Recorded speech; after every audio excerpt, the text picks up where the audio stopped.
luar biasa. Baik, Ibu, selanjutnya Ibu Siti Rabia. Silakan Ibu Siti Rabia. Halo Ibu Siti. Siti Rabia. Aduh, Ibu Siti sudah menghilang tadi. Ada itu, Pak. Ada. Ibu Siti lagi ini mungkin. Ya, jadi saya setuju dengan Ibu Mujizat bahwa pengembangan sesuatu yang sesuai dengan yang ada di lingkungan kita memberikan salah satu gambaran bahwa betapa pentingnya adanya kurikulum operasional berbeda antar satuan pendidikan. Ya, jadi kalau pengembangan jamur tiram ini di sekolah Ibu ini merupakan suatu kegiatan ini Bu ya, ekstrakurikuler ya Bu ya, atau apa ya Bu? Halo, Bu Mujizat. Mata pelajaran kewirausahaan, Pak. Oh, kewirausahaan Bu ya. Oh ya, Iya. artinya ada hasil, ada ini bagian dari proyek Bu ya. Iya, salah satu proyek daripada Ya, siswa. proyek dari siswa. Ya sangat luar biasa. Ya Bu, proyek sekolah ya. Iya, dan sangat menghasilkan, Pak. Betul betul Bu. Saya setuju dengan Ibu. Nah, inilah yang sebenarnya yang dibutuhkan. Yang kemarin ini tinggal di sini. Kita itu memang sangat penting di boleh sekolah. diambil contohnya. Iya, mungkin bisa dicontohkan. Nanti kalau ke sana Bu, kita coba-coba ya jamur. Siap. Kalau kami melakukan pemasarannya, Pak. Iya, mana-mana. Betul Bu, karena ini bukan hanya untuk sebagai bahan makanan pokok, ini bisa dijadikan sebagai cemilan-cemilan ya. Untuk Pak. Kerupuk-kerupuk jamur tiram dan sebagainya. Ya, sangat luar biasa. Ya, terima kasih Bu Mujizat. Biasa. Iya, luar biasa. Ada Ibu Siti Rabia tadi sudah aktif. Halo Bu Siti Rabia. Halo. Ya Bu, silakan Bu. Iya, halo. Maaf tadi. Iya, jaringan tadi Pak. Ya, siap. Silakan Ibu Siti. Ya, terima kasih. Masih di pertanyaan yang tadi nih ya Pak. Iya Bu, iya Bu. Terima kasih seperti yang tadi disampaikan oleh Ibu Bisa. Saya rasa kurikulum operasional itu berbeda antara satuan pendidikan dengan pendidikan lain karena memang jelas bahwa kondisi masing-masing satuan pendidikan itu antara satu dengan yang lainnya itu berbeda. Baik dari segi semua segi yang sudah disampaikan oleh Ibu dan Bisa tadi. Kemudian kurikulum juga berbeda karena potensi yang dimiliki oleh masing-masing sekolah juga berbeda. Apakah itu potensi sumber daya alam atau sumber daya yang dimiliki. Sehingga dalam perencanaan masing-masing sekolah melihat dengan kondisinya Pak. Ya itu saja Pak. Terima kasih. Ya baik Bu, terima kasih. Jadi masing-masing sekolah memiliki kondisi yang berbeda. Ya sehingga kurikulum operasional satuan pendidikan ini masing-masing harus dikembangkan untuk setiap sekolah.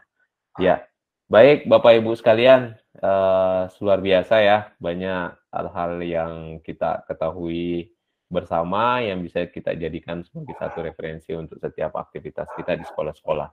Ya, selanjutnya saya pindah ke materi selanjutnya, yaitu prinsip pengembangan kurikulum operasional.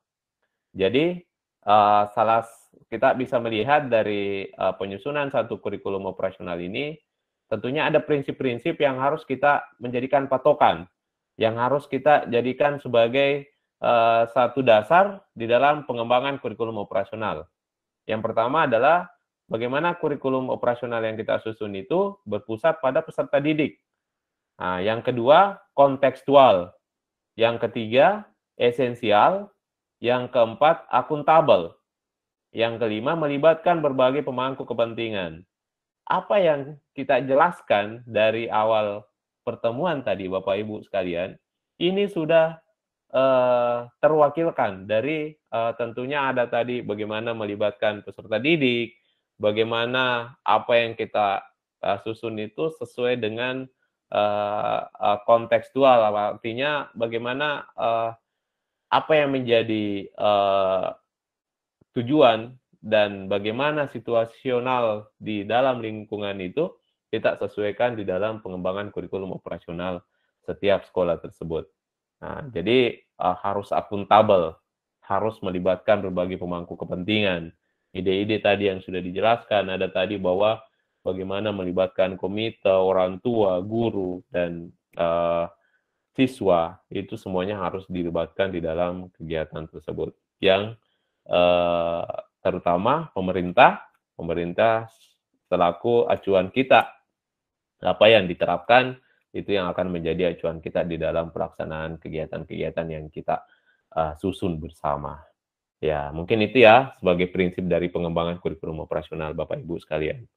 Ya, selanjutnya kita berbicara mengenai profil pelajar Pancasila yang merupakan sesuatu hal yang baru yang sekarang ini digembar-gemborkan, yang setiap saya banyak membaca referensi Bapak Ibu sekalian di Google, di jurnal-jurnal.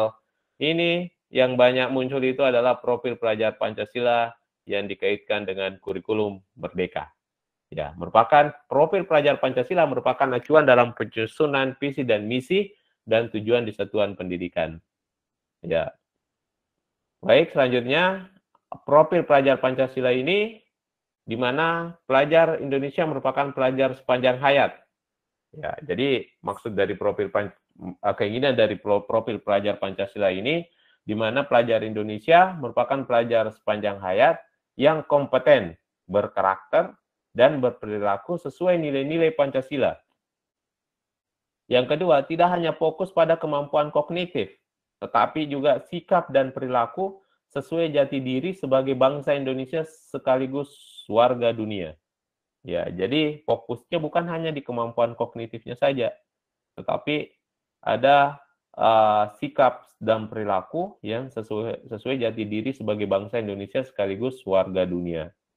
Nah, posisi profil pelajar Pancasila dalam kurikulum operasional sekolah. Nah, bagaimana posisinya ini profil pelajar Pancasila? Nah, kita lihat tujuan jangka panjang segala proses pembelajaran yang berlangsung di sekolah. Kompetensi dan karakter yang perlu dikembangkan oleh setiap warga sekolah. Benang merah yang menyatukan segala praktik yang dijalankan di sekolah. Jadi inilah posisi pelajar Pancasila, profil pelajar Pancasila yang akan kita susun di dalam kurikulum operasional sekolah yang direncanakan. Nah, jadi di mana profil pelajar Pancasila ini dijadikan sebagai tujuan jangka panjang di dalam acuan tujuan pendidikan di dalam proses pembelajaran yang berlangsung di sekolah. Nah, ini selalu berbicara karakter, selalu berbicara kompetensi, yang mana setiap warga sekolah itu harus berkarakter, harus berkompeten. Jadi berkompeten dan berkarakter. Ya. Selanjutnya, komponen kurikulum operasional sekolah. Di sini, apa komponen-komponen kurikulum operasional sekolah? Yang pertama adalah bagaimana kita mengetahui karakteristik satuan pendidikan. Nah, bagaimana tadi mengetahui karakteristik satuan pendidikan? Yaitu dengan melakukan sosialisasi, bersosialisasi, melihat dari sisi kita melakukan wawancara ke semua aspek yang terlibat di dalam lingkungan sekolah tersebut. Nah, menggambarkan keunikan satuan pendidikan dalam hal peserta didik, sosial, budaya, guru, dan tenaga kependidikan. Ya, jadi tadi panjang lebar banyak teman-teman yang sudah menjelaskan bagaimana kita mengetahui keunikan dari satuan pendidikan tersebut, khususnya peserta didik. Ibu Mujisa tadi menggambarkan bagaimana kondisi lingkungan Kabupaten Sigi dengan Kota Palu itu sangat berbeda. Bagaimana apa yang bisa kita kembangkan terkait dengan kewirausahaan misalnya yang kita bisa kembangkan di Kabupaten Sigi dengan Kabupaten Morowali itu berbeda yang bisa kita kembangkan. Nah, satu dikelilingi laut, satu dikelilingi pegunungan. Tentunya berbeda yang harus kita bisa kembangkan, Bapak Ibu sekalian. Nah, selanjutnya Untuk sekolah menengah kejuruan, tidak saja menggambarkan keunikan satuan pendidikan, tapi juga program keahlian. Apa yang bisa dikembangkan misalnya di SMK, apa yang bisa kita Ya. kembangkan di situ. Tentunya ada senjatanya, ada hal Branding. brandingnya. Branding. Ya, betul Ibu, betul. Branding yang bisa kita munculkan di situ. Seperti tadi saya bercerita bahwa saya pernah mengajar di sekolah swasta di Makassar. Memang yang mereka kembangkan adalah kegiatan ekstrakurikulernya, Ibu, Bapak Ibu sekalian. Mereka menarik minat siswa-siswa itu dengan betul-betul mengembangkan kegiatan ekstrakurikulernya. Bukan kegiatan ekstrakurikuler yang sama kita lihat bersama, misalnya futsal, misalnya ini tidak. Tapi mereka mengembangkan memang langsung seperti misalnya yang Ibu sampaikan tadi, mereka membuat kreativitas jamur tiram misalnya.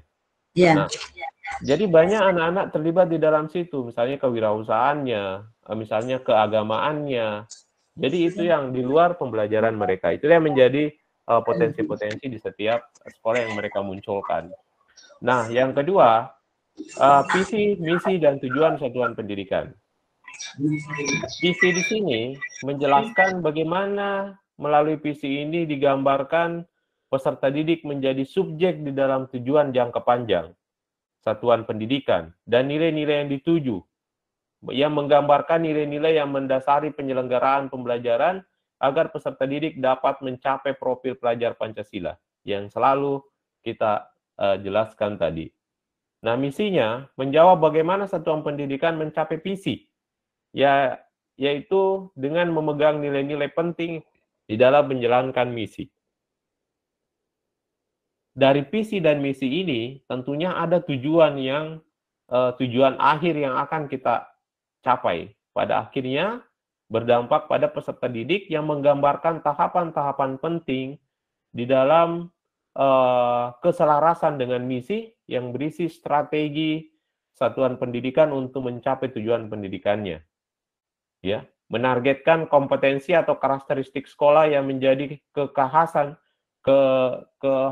lulusan satuan pendidikan selaras dengan profil pelajar Pancasila. Seperti tadi sekolahnya Ibu Mujizat di Kabupaten Sigi yang menyatakan bahwa dia di kewirausahaan, mata pelajaran kewirausahaan, dia mengembangkan salah satu pengembangan untuk budidaya jamur tiram. Nah, ini menjadikan bahwa luaran siswa tersebut itu memiliki keinginan untuk berwirausaha. Nah, itu bagian dari hal yang ditujukan. Terus yang kedua, untuk sekolah menengah kejuruan, visi dan misi disusun untuk lingkup satuan pendidikan. Sementara untuk tujuan disusun untuk lingkup program keahlian berdasarkan analisis kebutuhan dunia kerja. Misalnya SMK ada jurusan pariwisata, ada jurusan administrasi, ada jurusan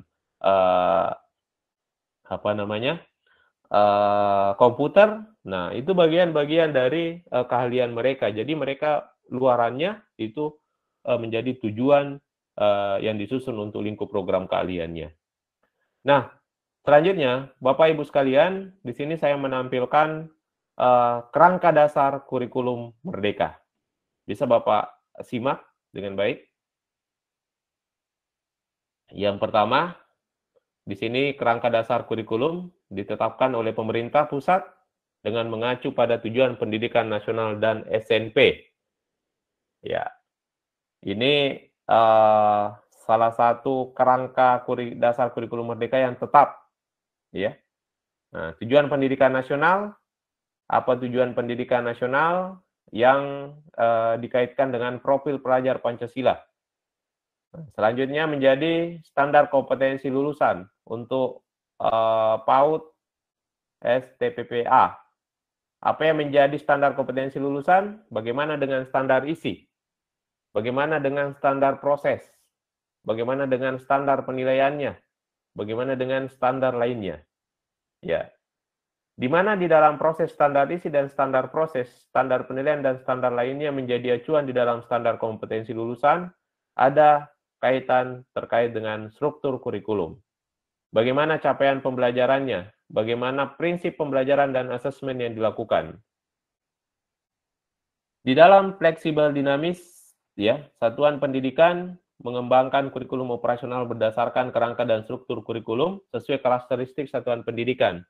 Jadi di mana capaian CP ini yang sudah ditetapkan melalui kerangka dasar kurikulum, ini kita menyusun satu kurikulum operasional di satuan pendidikan yang memperhatikan visi dan misi satuan pendidikan tadi, terus konteks dan kebijakan lokal. Di sini ada kurikulum operasional satuan pendidikan, perangkat ajar yang dikembangkan secara mandiri. Nah, inilah yang menjadi fleksibel ataupun dinamis yang menyesuaikan terkait dengan kondisi lingkungan yang ada di lingkungan sekolah kita. Ya, ini CP, capaian pembelajaran ini sudah menjadi ketetapan yang menjadi dasar di dalam penyusunan kurikulum operasional di satuan pendidikan yang dimaksud. Oke, selanjutnya di sini ada penjelasan kerangka dasar dan struktur kurikulum Merdeka dan kurikulum operasional satuan pendidikan, di mana di sini ditetapkan oleh pemerintah pusat, fleksibel dan dinamis menjadi otonomi di satuan pendidikan. Nah, ini tadi kurikulum operasionalnya, kerangka dasarnya, struktur kurikulum Merdeka tersebut itu memang ditetapkan di pemerintah, tapi melalui kurikulum operasional satuan pendidikan ini yang kita kembangkan, yang kita sesuaikan dengan apa yang ada di lingkungan kita. Ya, proses penyusunan kurikulum operasional di satuan pendidikan secara umum, mudah-mudahan bisa nampak jelas di layar Bapak Ibu sekalian. Di sini tujuan pendidikan nasional yaitu pertama menghasilkan profil pelajar Pancasila, SNP, struktur kurikulum, capaian pembelajaran, prinsip pembelajaran, dan asesmen. Di sini yang merupakan tetap yang tidak bisa berubah, ya, yang ditetapkan oleh pemerintah pusat. Yang fleksibel, yang menjadi dinamis, yang bisa berubah-ubah dan berbeda di setiap sekolah. Bagaimana kita yang pertama menganalisis konteks karakteristik satuan pendidikan, ya, untuk mengetahui apa kebutuhan sekolah yang dimaksud, apa kebutuhan dari lingkungan yang dimaksud. Dari hasil karakteristik satuan pendidikan, disinilah kita mulai merumuskan visi dan misi dan tujuan pendidikan. Jadi apa yang dijelaskan tadi, ada tadi Ibu Mujizat kalau tidak salah menjelaskan bahwa evaluasi ada program jangka panjang, ada program jangka menengah, ada program jangka pendek. Dari program-program ini yang kita rencanakan, itu ada untuk mengetahui apakah berhasil atau tidaknya, tentunya melalui evaluasi tadi. Ya. Poin ketiga, setelah kita merumuskan visi dan misi tujuan, maka kita menentukan pengorganisasian pembelajaran. Ya, setelah pengorganisasian pembelajaran ini terbentuk, yang keempat adalah kita menyusun rencana pembelajaran. Apa yang rencana pembelajaran ini yang kita susun seperti apa untuk bisa memenuhi visi dan misi dan tujuan pendidikan yang dimaksud.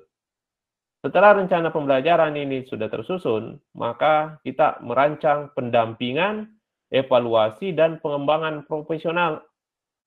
Bagaimana rencana pembelajaran ini bisa tercapai? Maka kita harus melakukan pendampingan, kita harus melakukan evaluasi, dan pengembangan profesional, sehingga apa yang kita sudah rencanakan yang tertuang di karakteristik satuan di kurikulum operasional sekolah, mulai dari visi dan misi dan tujuan itu, maka disinilah titik pengevaluasiannya di poin kelima ini. Nah, selanjutnya kita pindah ke bagaimana proses penyusunan kurikulum operasional di satuan pendidikan di sekolah menengah kejuruan.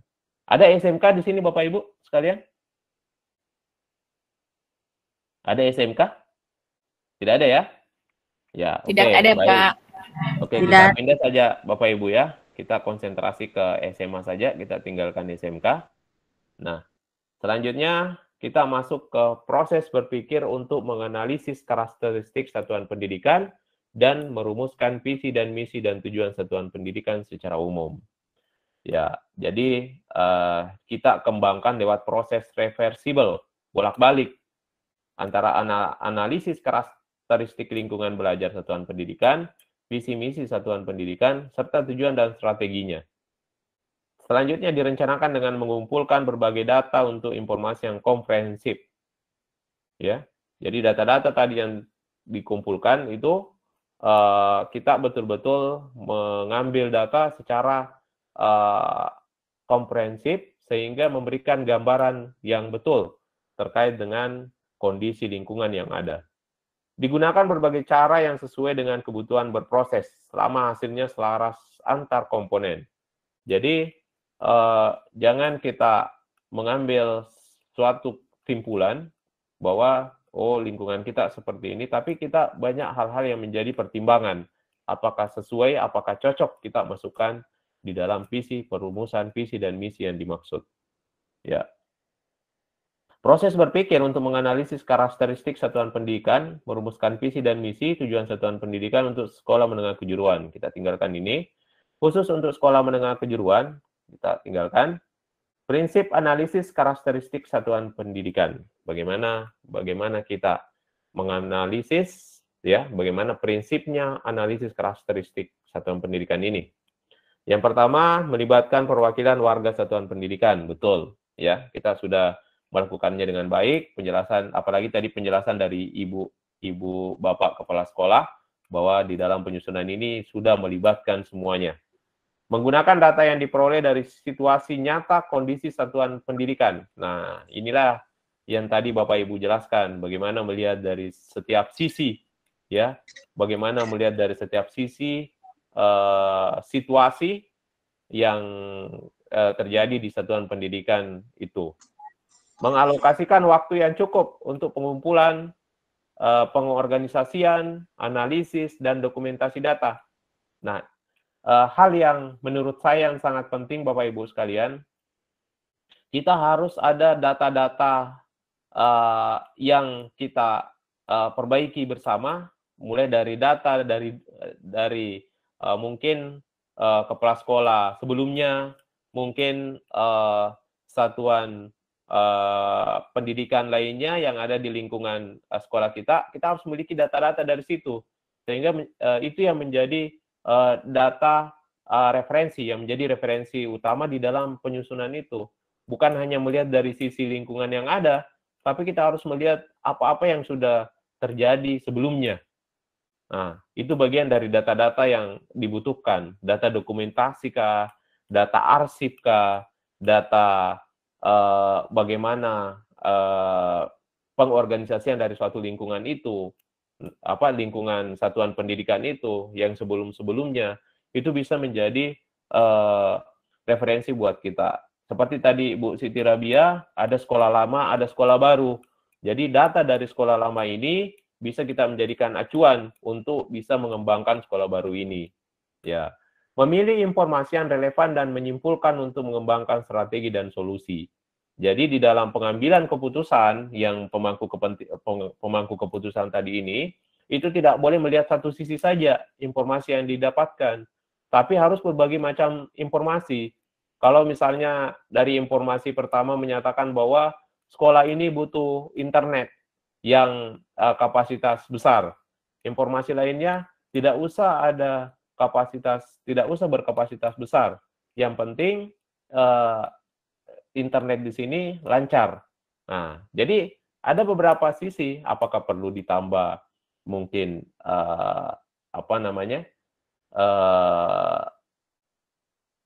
MB-nya, apakah ditambah kualitas internetnya atau bagaimana? Banyak hal-hal yang menjadi pertimbangan dulu untuk sebelum mengambil keputusan untuk pemangku keputusan. Ya, oke, selanjutnya pilihan cara pengumpulan informasi guna analisis karakteristik dan lingkungan belajar. Nah, ini tadi yang bagaimana cara kita mengkarakteristik dari suatu lingkungan belajar.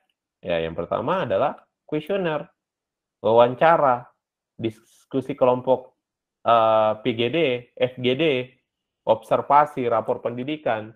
Nah, banyak yang kita bisa gunakan untuk bisa melihat karakteristik dari suatu lingkungan. Ya. Selanjutnya, contoh proses analisis karakteristik satuan pendidikan yang menganalisis lingkungan belajar. Yang pertama, misalnya sumber daya alam, sosial, dan budaya. Bagaimana mendokumentasikan semua informasi sistem sumber daya dan fasilitas serta mitra yang ada. Ya, apakah sumber daya yang dari lingkungan sekitar yang dapat dimanfaatkan oleh satuan pendidikan dalam proses belajar? Apakah ada sumber daya lainnya yang bisa mendukung? Ya, sementara misalnya di lingkungan kita ini terpencil, ya. Apakah ada dukungan misalnya dari jarak antara perkotaan dengan lingkungan kita ini tidak terlalu jauh jaraknya. Bisa saja kita bisa menggunakan SDM-nya yang guru-gurunya untuk bisa kita gunakan sebagai SDM di dalam proses pembelajarannya misalnya. Sumber pendanaan, nah ini yang sangat kalau menurut saya sangat penting. Ya, segala sesuatu yang akan dilakukan selalu berbicara mengenai pendanaan. Bagaimana proses pendanaan satuan pendidikan itu? Bagaimana penggunaan dana ini? Apakah sudah sesuai dengan yang sebenarnya yang harus dilakukan di pendanaan ini? Selanjutnya, sistem dan kebijakan daerah. Apa saja visi dan misi dan tujuan daerah? Nah, ini tadi yang dijelaskan Ibu Siti Rabia. Jadi kita tidak boleh melupakan dari visi dan misi dari lingkungan di pemerintah daerah kita. Apa saja kebijakan satuan pendidikan terkait indikator yang kita gunakan di dalam satuan pendidikan itu? Nah, kemitraan, siapa saja pihak-pihak yang dapat dilibatkan dan mendukung program satuan pendidikan. Ini ia menjadi catatan saya, Bapak Ibu sekalian, kemitraan. Jadi di sekolah saya, tempat mengajar saya kemarin itu, mulai dari pengecatan sarana dan prasarana itu, kebutuhan sarana dan prasarana itu banyak kami mendapatkan bantuan-bantuan dari pihak-pihak sponsorship kemitraan kita. Ya, seperti pengecatan misalnya lapangan basket, lapangan lapangan takraw. Jadi banyak menggunakan kemitraan. Jadi tidak menggunakan dana sekolah. Tapi kita memasukkan mereka untuk keterlibatan di situ. Kita melakukan hubungan kerjasama. Kita membuat MOU dengan pihak-pihak terkait. Nah, jadi bisa membantu pendanaan sekolah kita. Ya, contoh proses analisis karakteristik satuan pendidikan, visi dan misi dan tujuan satuan pendidikan. Lanjutan tadi, yang kemitraan. Seperti apakah gambaran ideal tentang masa depan yang ingin diwujudkan oleh satuan pendidikan? Bagaimana satuan pendidikan dapat mencapai gambaran ideal tersebut? Ya, selanjutnya ada lagi review visi dan misi. Bagian yang mana yang perlu ditajamkan di dalam visi dan misi? Apakah perlu membuat visi dan misi baru yang lebih sesuai dengan kondisi lingkungan dan karakteristik peserta didik kita? Jadi di situ tadi bagaimana hasil dari analisis karakteristik ini. Ya, jadi kalau memang dari hasil analisis setelah kita menganalisis bahwa harus ada pembaharuan, ya kita harus merubah yang menyesuaikan dengan kondisi lingkungan kita dan zaman sekarang ini. Ya, apa-apa saja yang menjadi prioritasnya. Nah, begitupun dengan adanya review tujuan. Ya, apa yang menjadi prioritas bagi satuan pendidikan itu, apa yang mendasari tujuan ini, kompetensi apa saja yang perlu dimiliki peserta didik. Ya, apa saja keterampilan yang perlu dikuasai peserta didik, apa karakteristik individu yang ingin dibangun, seperti apa nanti luaran dari lulusan kita. Ya, itulah semua yang menjadi proses analisis karakteristik yang menjadi konsentrasi kita di situ. Visi, misi, dan tujuan satuan pendidikan itu harus selalu berpusat pada peserta didik. Ya, di visinya bagaimana gambaran masa depan realistis, jangan menggambarkan masa depan yang terlalu yang mencapainya pun susah, memikirkannya pun susah. Jadi kita harus realistis melihat, oh ini sudah sesuai dengan apa yang diinginkan untuk peserta didik kita. Misi tindakan. Jadi misinya apa yang telah kita laksanakan di PC, yang kita gambarkan di PC, bagaimana tindakannya. Nah, tujuannya adalah hasil yang diinginkan pada peserta didik. Nah, hasil yang diinginkan peserta didik seperti apa?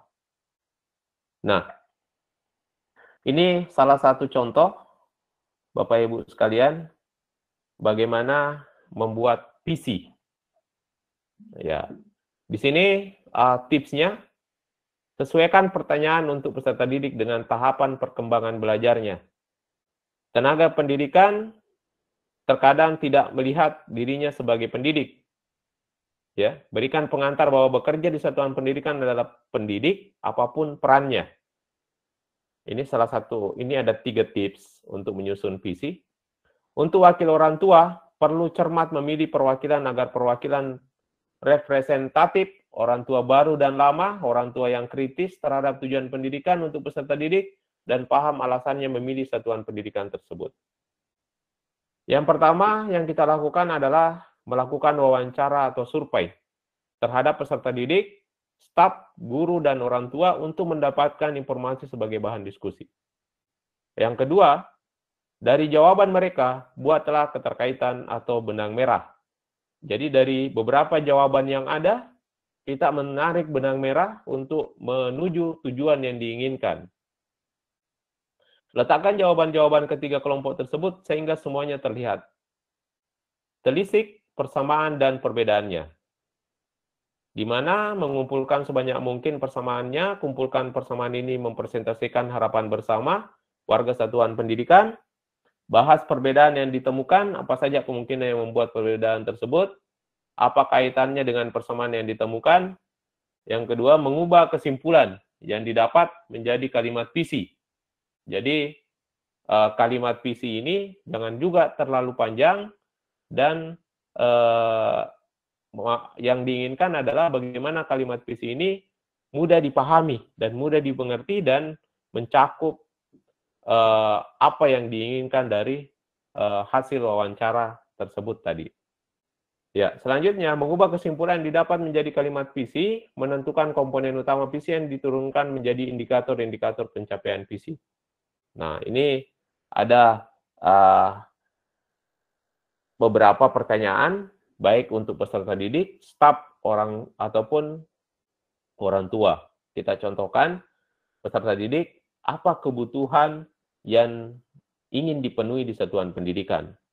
Satuan pendidikan seperti apa yang kamu inginkan? Hal apa yang paling ingin didapat atau dipelajari atau dikuasai di satuan pendidikan? Apa yang paling penting bagi kamu di satuan pendidikan? Nah, tentunya mereka akan memberikan pertanyaan di situ. Apa ya jawaban-jawaban dari pertanyaan-pertanyaan yang kita munculkan di kuesioner itu. Staf atau guru, mengapa memilih profesi sebagai pendidik atau bekerja di satuan pendidikan? Apa harapan bagi pelajar yang ada di satuan pendidik ini? Jika mereka keluar atau sudah lulus, ingin mereka jadi individu seperti apa? Nah, selanjutnya, apa nilai-nilai yang Anda percaya, bagaimana menanamkan itu pada pelajar? Apa perubahan diri yang diharapkan terjadi? Nah, selanjutnya, untuk orang tua, mengapa memilih satuan pendidikan ini? Apa harapan terhadap satuan pendidikan? Pribadi peserta didik seperti apa yang diharapkan? Kalau bisa menentukan hal paling penting yang perlu dipelajari di satuan pendidikan, apakah itu? Nah, ketika nanti hasil jawaban dari kuesioner ini, maka itulah yang kita simpulkan menjadi satu sehingga memberikan gambaran untuk menjadi sebuah visi. Oke, lanjut. Bagaimana membuat misi? Nah, di dalam membuat misi ada beberapa tips yang dihadirkan di sini. Untuk membuat kalimat aksi yang jelas, guna kata kerja operasional yang bersifat umum, yang masih diterjemahkan menjadi pernyataan spesifik. Contohnya, menjadi satuan pendidikan yang menginspirasi perubahan, menginisiasi aksi-aksi nyata dalam rangka mendidik masyarakat mengenai cara hidup ramah lingkungan. Di sini, di dalam membuat misi dapat dilakukan dalam kelompok-kelompok diskusi. Ya. Nah, setiap kelompok-kelompok diskusi ini dapat ditugaskan untuk membuat sebanyak mungkin kalimat aksi dari satu indikator pencapaian visi. Yang kedua, kelompok membuat kalimat-kalimat aksi yang sesuai dengan indikator pencapaian visi yang dimaksud. Yang ketiga, dalam rapat pleno, semua kalimat aksi yang telah dibuat direview bersama. Inilah tadi yang disampaikan Ibu Siti Rabia bahwa ada tim perumus yang merumuskan tadi apa yang di dalam proses penyusunan membuat visi dan membuat misi. Ya. Cek kembali kalimat misi yang sudah dibuat dengan pernyataan pemantik berikut. Jadi ada beberapa pernyataan pemantik yang dimunculkan. Apakah misi yang sudah berupa kalimat tindakan? Apakah misi menjelaskan pencapaian indikator visi? Apakah visi sudah dinyatakan dengan jelas dan tidak multitafsir?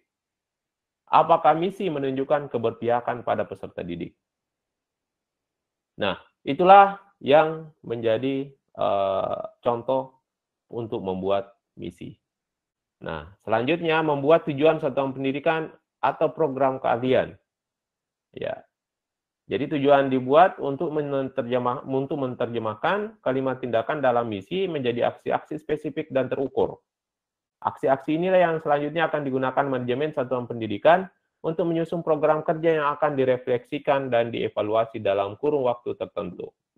Prinsip penting di dalam membuat tujuan ini, yang pertama harus spesifik.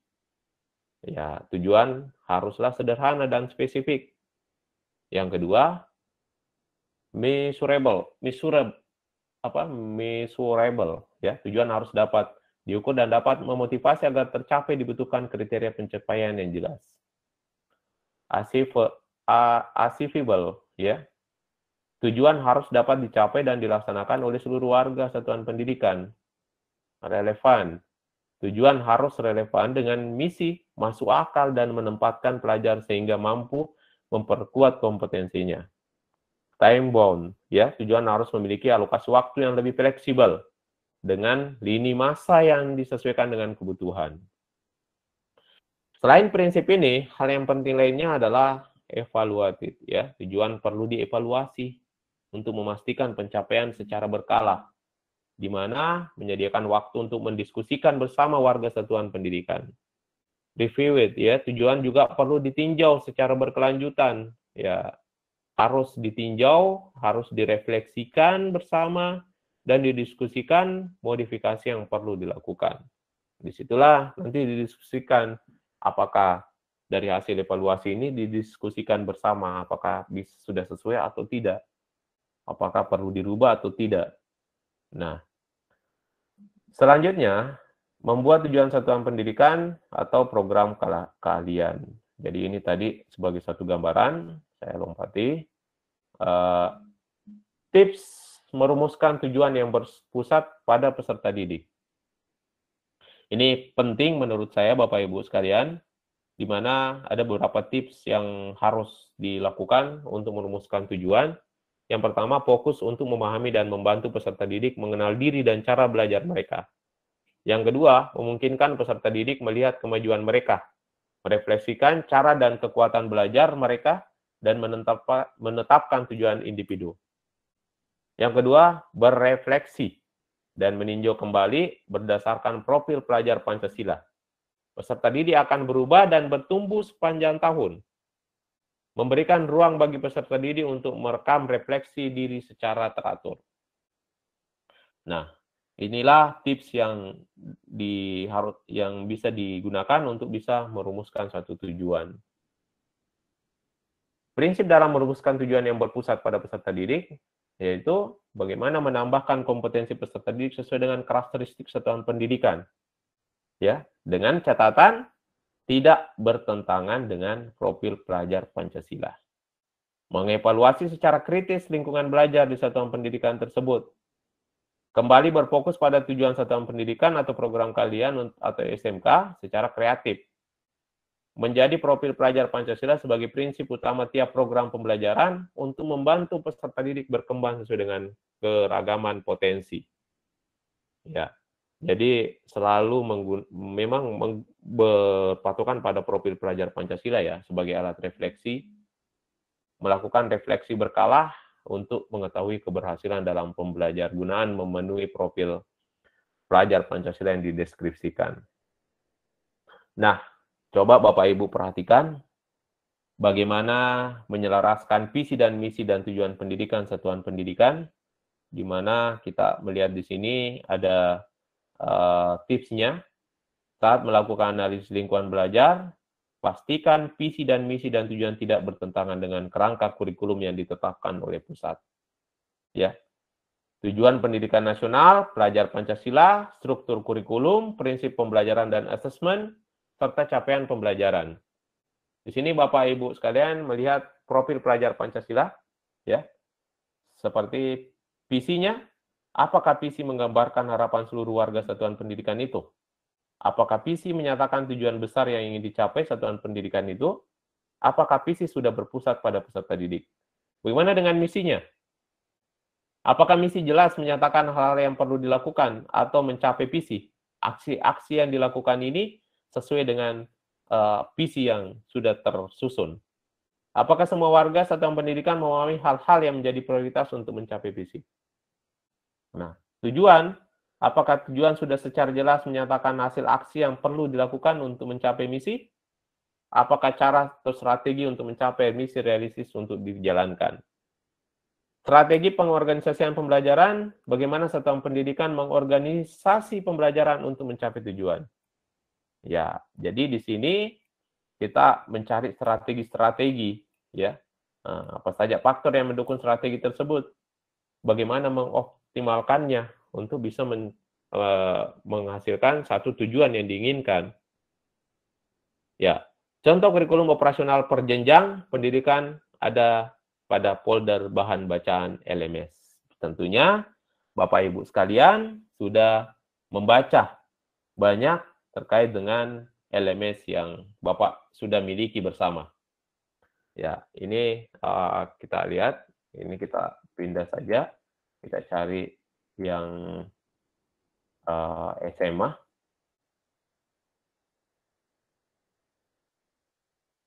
SMP,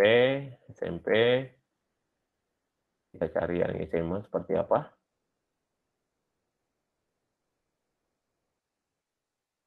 SMA LB model 13.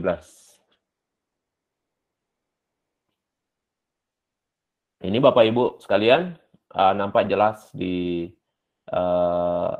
layar Bapak Ibu sekalian. Di sini ada karakteristik satuan pendidikan, contoh kurikulumnya. Bapak sudah mungkin mempelajarinya. Di sini kita melihat visi dan misinya. Bagaimana visinya? Terwujud pelajar Pancasila yang memiliki karakter pembelajaran sepanjang hayat, terampil dan kreatif, menghargai keberagaman, serta tangguh dan mandiri berdasarkan iman dan takwa untuk mewujudkan visi tersebut. Satuan pendidikan telah menentukan langkah-langkah strategis yang dituangkan dalam misi. Nah, apa yang menjadi, coba Bapak Ibu sekalian, ini Bapak Ibu perhatikan visinya, di mana kalimatnya sangat simpel dan memberikan makna yang sangat besar. Nah, di mana untuk mewujudkan itu, di sini sudah ada digambarkan misinya. Ya, mengembangkan nilai religius dan budi pekerti sehingga membentuk pribadi yang berakhlak mulia. Ya. Jadi menghargai keberagaman serta tangguh, ini mandiri berdasarkan iman dan takwa. Jadi kita menjawabnya di misi tersebut. Nah, ini tujuan satuan pendidikan, tujuan jangka pendek, tujuan jangka menengah, dan tujuan jangka panjang. Nah, apa yang tadi dijelaskan Ibu Mujizat, ini bisa kita lihat di sini. Nah, ada tujuan jangka panjangnya, ada tujuan jangka pendeknya, ada tujuan jangka menengahnya.